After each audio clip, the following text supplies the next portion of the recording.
G'day and welcome back to the Pillars of Ranternity. Last time round, well, we unlocked the shortcut back to the start and also where the workshop key is, and I'm pretty sure that's a workshop there. Problem. But first we're going to check what's around here. That's right, that's around here. So, I have freeze damage. Yeah, it should be fine, right? We've got a freezing pillar trap, which we can put directly in their way, hopefully. And then hopefully they won't manage to mysteriously avoid it. Pop.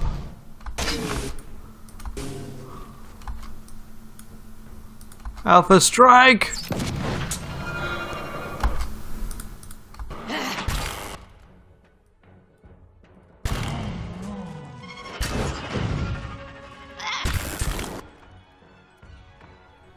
Okay, let's see. If I go up here,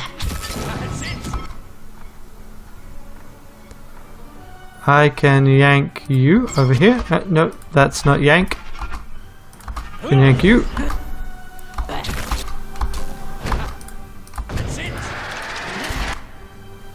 Okay, you guys really need to kill this thing. In fact, mighty blow. Thank you. This one.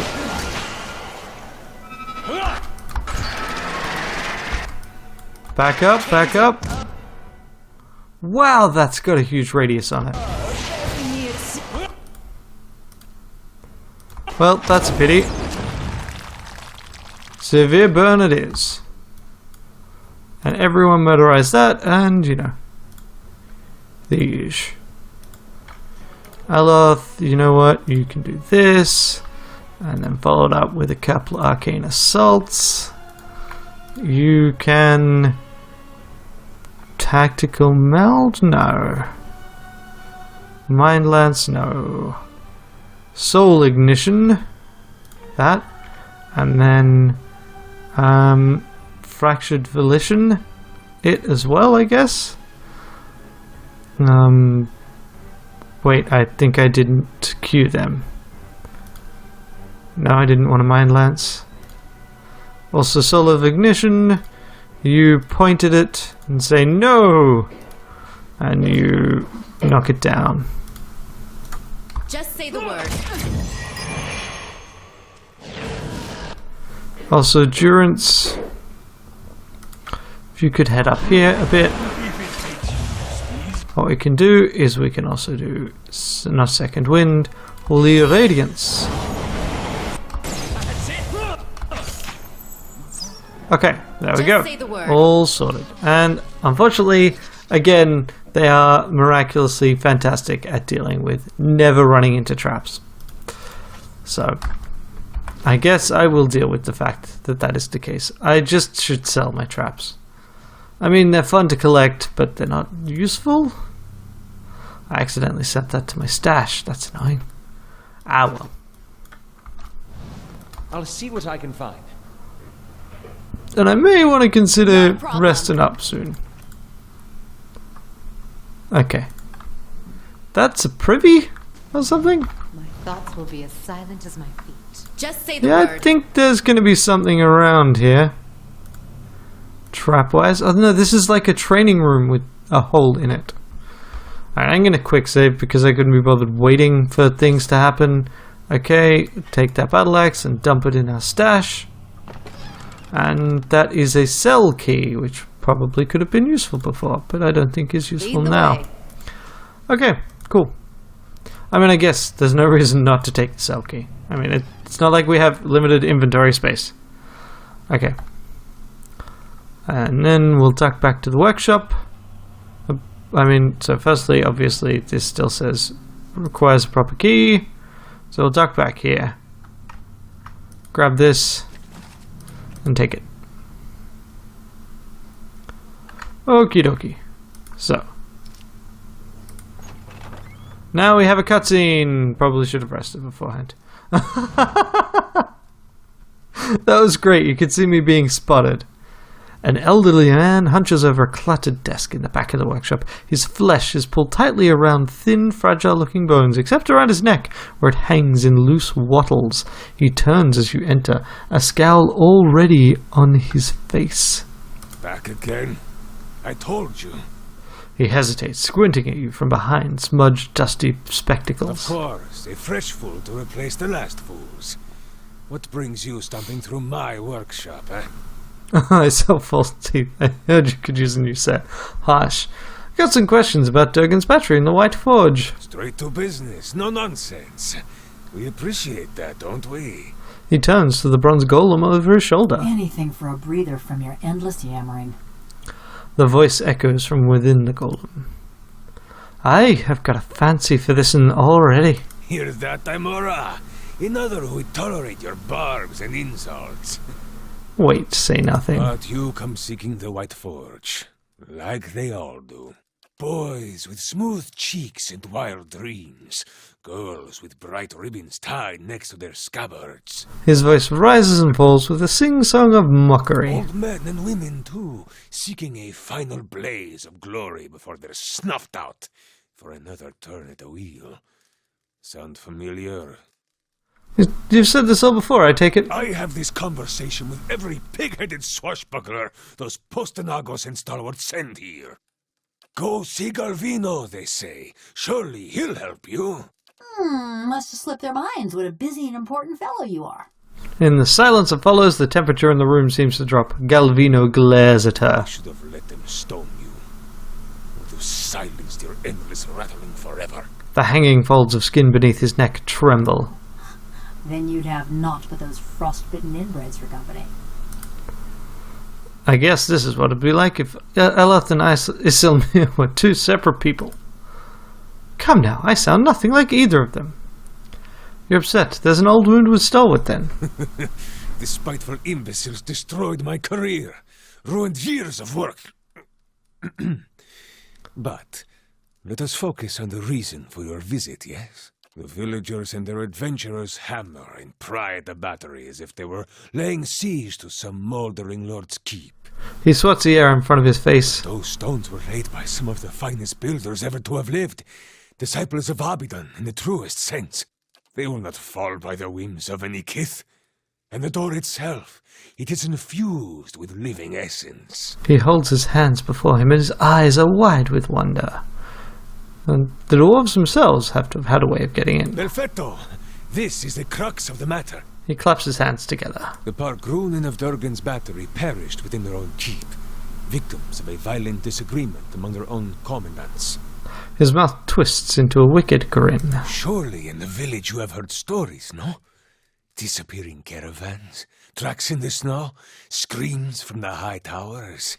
He pauses, watching her expression with a raconteur's glee. The work of spirits still trapped in the battery, and a testament to those impenetrable walls. He raps on the mortared stone of his own home. But the door of the keep, the one the Pargrunen filled with essence, it was made to listen, to recognize its masters. I sense a catch. Traditional Abtapo cultures revolved around language. Words revealed who they were and where they were from. Speak, friend, and listen? Really? Are they really riffing on that? Sure, I guess. That is why you need a Kantek. He holds up a twitching finger. What's a Kantek? Some liken it to a poem, others to an anthem. In reality, it is more than either. He holds out one hand, turning it this way and that in a balancing motion. A Kantek is a statement of purpose, a declaration of identity. Each is unique to its stronghold. Ha! Seal your door with a key of words, and any liar can talk his way through.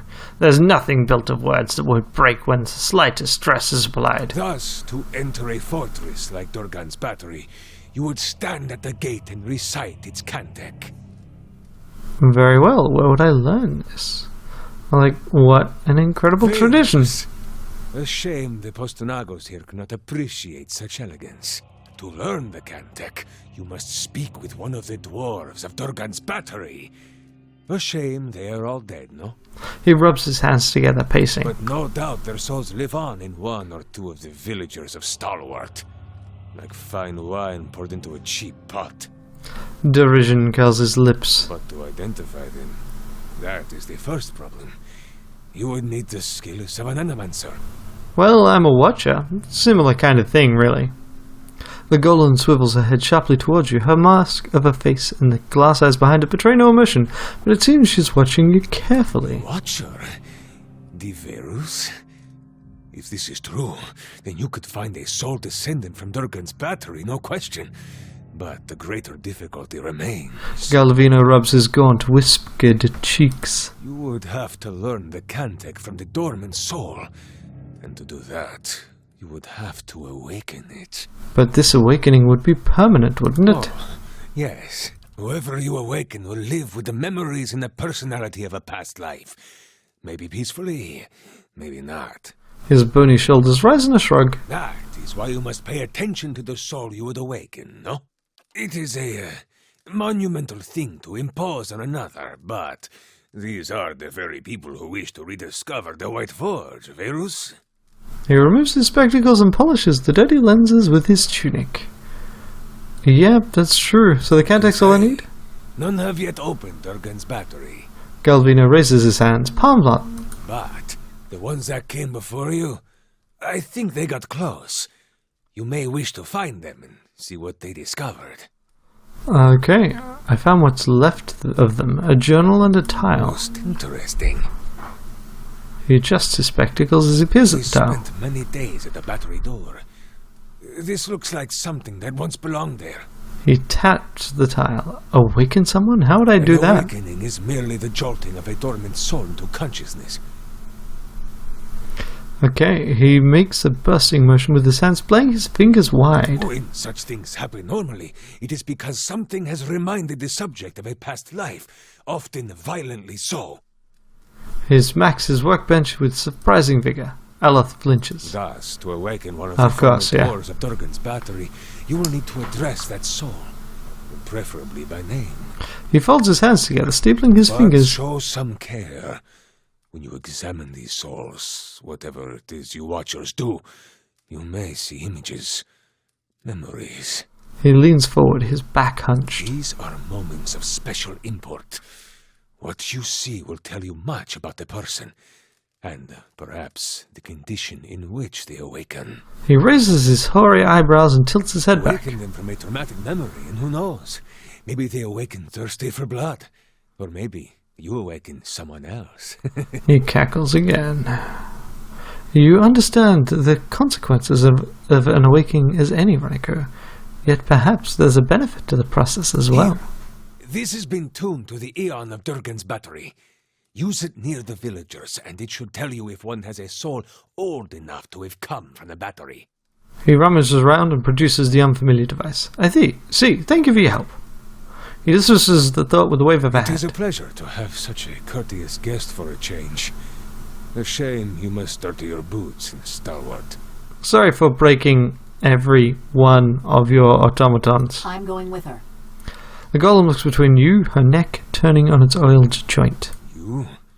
Go to Stalwart? Is this your macabre sense of humor, or has something gone to rust in that beautiful head I crafted? Galvino stares at her agape. No one will bother me while I'm with her. Besides, I can help her find people in Stalwart. The golem's burnished face is eerily impassive. You haven't been to Stalwart in 13 years. And this watcher sees souls. What help could you be? Besides, I have need of you here. You owe whatever remains of your wicked life to me. A frown sours on his lips as he taps his chest with a crooked finger. The golem says nothing, but her essence smolders. Resentment revives in waves. What's the story between you two? This charming specimen is a convicted murderer. The Devil of Carrick, she's called. Mighty fine of you to start with my good qualities, and you wonder why we don't get more visitors. Killed over a dozen people before they finally caught up to her in Stalwart. Perfect company for lonely camps and mountain passes, no? He nudges you, all the while grinning wickedly at the motionless golem. I wonder who the voice actor is for her. I mean, Hey, I know how to start a campfire. she sounds really familiar, but of course, I mean, the metallic aspect to the voice, it kind of helps to obscure. The only reason she's not a frozen corpse is because I convinced the old mayor to let me try an experiment. So, aren't you afraid she'll murder She you? may be mad, but she's no fool. She wouldn't survive long on her own. If the villagers didn't send a hunting party after her, the elements would claim her. Her joints and mechanisms require maintenance, and she cannot perform all of it herself. So you built yourself a slave. See, he's reminding me. In case I get any bright ideas. Why is she called the Devil of Karak? She committed her first crime in the village of Karak. Burned a family alive in their home. He shrugs. Did the same thing in half a dozen other villages, but the name stuck. Why did you build her? Why build a fortress, or a village, or anything? To make something that keeps, that... A disgusted sigh rattles his It throat. was the early days of the legacy. My peers in the colleges of Animancy were filling the Hollowborn with the souls of Ooh, animals. yeah, that didn't work out well. He pauses, scratching his chin. You're right. By comparison, this sounds perfectly sane. Aloth rolls his eyes. I thought there was a better way.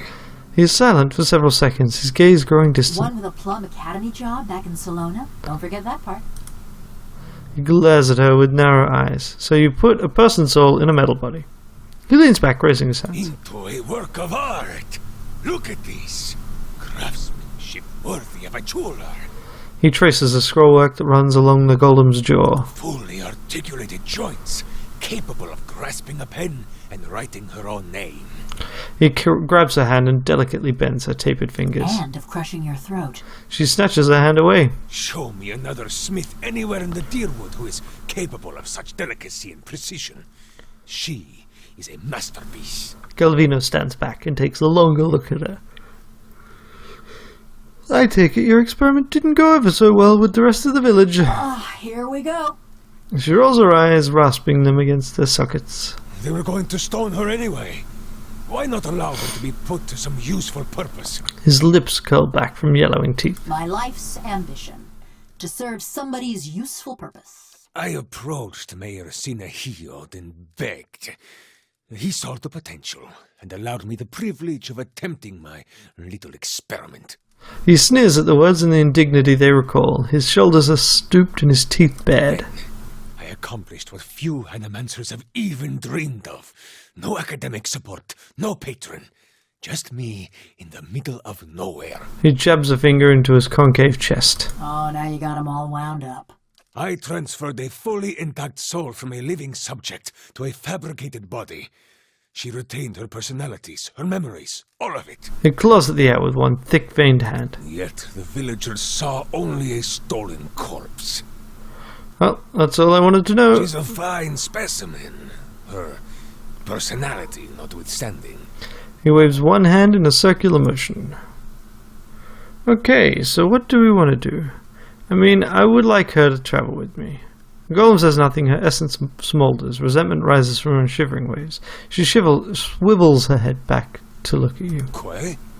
No, you don't know what you ask. He shakes his head, waving his hands. This woman, the Devil of Karak, she was a notorious murderer, burned people alive all over the region.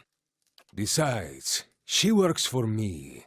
After all, I am the one who preserved her. He straightens his back and looks you up and down, taking a measure. Let me parade her around town. It'll infuriate those villagers. You'd like that, wouldn't you? So you get use of the Devil's services, and I get the satisfaction of knowing those stiffnecks are sweating through their small clothes, eh? He sighs, but a smug grin has already worked its way across his face. It's a deal. Fine price for a blacksmith striker. Suppose I should be flattered. And there you have it, a bargain. Ah, so this is a way of getting a second rogue. Alrighty. Manaha, you've been interesting. I probably will bring you back at some point, but let's add a second rogue. Okay. A moment. You are going back to Stalwart, yes? Perhaps you could do me a favor. Tell me about this favor. There is a man in the village named Grind, the head fisherman. Yes. The rest of Stalwart kisses his feet because he fills their stinking blades with speckleback. But I know he's not as virtuous as he seems. His face crinkles in vicious glee. Seems like you've got a history with him. That self-righteous meddler engineered my eviction from the village. He turned them all against me. What a I jerk. want him to feel the scorn of those mush-brained imbeciles. What exactly do you want me to do? Humiliate him, of course. Show his neighbors what he truly is. And let him live with the disgrace. He points vaguely in the direction of the village, his thin arm trembling. He's always been a ripple sponge addict. Just got good at hiding it once his sainted sister died and left him in charge of the fishery. But he keeps a stash in the fishery, sneaks in at night when the others have gone home, and emerges sluggish and red-eyed a few hours later. Uh-huh. I want you to expose him. Go to the fishery after dark when it's empty. Find his ripple sponge and show it to Renneko. I see. Do not answer me now. But when you return to that festering eyesore and smell the stink of fish that hangs in the air, consider what I've said. He grins. Your misgivings collect like grime on a doorstep. But think, if this Green Day is a fraud, does he not deserve to be exposed? But be sure to approach the fishery by night, when it's empty. They will give you no end of trouble if they see you stealing during the day. Okay, let's find out more about the devil. No, enough about her. Quay. I want to find out more about the expeditions he came to There before. is little to tell. They never gave their names. He tugs at his whiskers. They seem to know more about the battery than the others, which is unusual because they did not seem like typical adventurers. Interesting. Their hands were smooth and marked with ink, not scars, and they traveled light. Unusually so. He rubs at his chin. Unusual indeed. What do you suppose they were looking for? Val himself could not have said, and I haven't the time to concern myself with the business of strangers. What are those constructs I The other encountered? projects, they are none of your concern. You seem eager to change the subject. Feels dark. He mutters furiously under his breath, raising his hands to the ceiling. Years I've been trying to create another like the Devil of Carrick. Yet those post-Rannekos in Starworld destroyed my machinery. His dripping skin trembles in his rage. Now, I can only create these broken, mindless things. The devil remains my most perfect creation. His lips twist with the taste of something bitter. Wait, where have you found the Smugglers, souls? Slavers, fugitives, the kind of riffraff that pass this way. Rarely missed, and good work to keep my little devil busy. Why do you need I more? can't present the Devil of Carrick to the academies, can I? A mad woman and a murderer? No. I need to bring a success to the Republics. He rubs his hands together, frowning. I've had enough. Alright, that's it. Okay, so, you. Right here. What do you got? You got yourself a spear. You got, not a great deal of endurance. In fact, you got less endurance than me. Let's have a look at your character sheet, shall we? So, she's an advanced construct. She's got a trapper deerwood background, sure. She's got 14 might and 10 dex. So she's actually a low dex rogue. She's a high resolve, high might relatively, and high perception rogue, which is interesting. And she's got mechanics 10 and stealth 7. I mean, these are not unusual things. I will probably not keep her. I don't think this game is particularly great to have double rogue on. Weapon focused pheasants, backstab, deflecting assault, and devastating blow. And she's got, yep, all of those. That all seems decent. And let's have a look at the inventory. That's what I keep doing wrong. Okay, so let's see. She's got this weapon peasant. What does that actually cover? Actually, can I look that up? If I look at her character sheet again, weapon focused peasant is hatchet, spear, quarterstaff, hunting bow, and unarmed. So hence the spear. Do I have any spears in the stash? Firstly, just going through. Weapons. I mean, I've got spears, but I don't think I have any straight up spears. Just out of curiosity. That looks one-handed. So if I give her a shield, she can totally spear and board. Cool. I'm going to stick with the door. I don't know, I like the door, although I'm not entirely sure it's a great plan. I guess we'll stick with that for right now. Let's have a look at the other slots that we can fill. We can give her unshackling, which is not the worst. It's not great. We can give her this, and that improves her endurance. Yeah. Amulet of Health is plus 15. This is plus 25. And boosts us against spirits. Yep. Give her a good belt. Give her not archer's gloves, not spell ward. Give her boots that do what? Boots of speed, sure, why not? I missed there and they ended up at the bottom. Obviously. And braces of deflection. And ring unshackling, why not? And now for the headgear. Give her a hat. Headgear is here again? No. Where is headgear? Okay, sort by enchantment. High-low, I guess. Do I not have any more enchanted hats? I could have sworn I did, because I mean she's wearing one. Oh, did I put it on someone else? I must have put it on someone else, I guess. Oh no, here's one. I mean, it's not a good idea, but it's there. Okay. So then here, stealthy. Okay. I mean, that looks a bit weird because of this, but hey. Is that something I can take off of her? Like, can I give her other armor? In which case, like, if I were to give her this, I mean, that's only slightly worse than what she's currently wearing. No, you can't. Okay, that makes sense, so. Okay. Yeah. Alright, so firstly, you. Right here.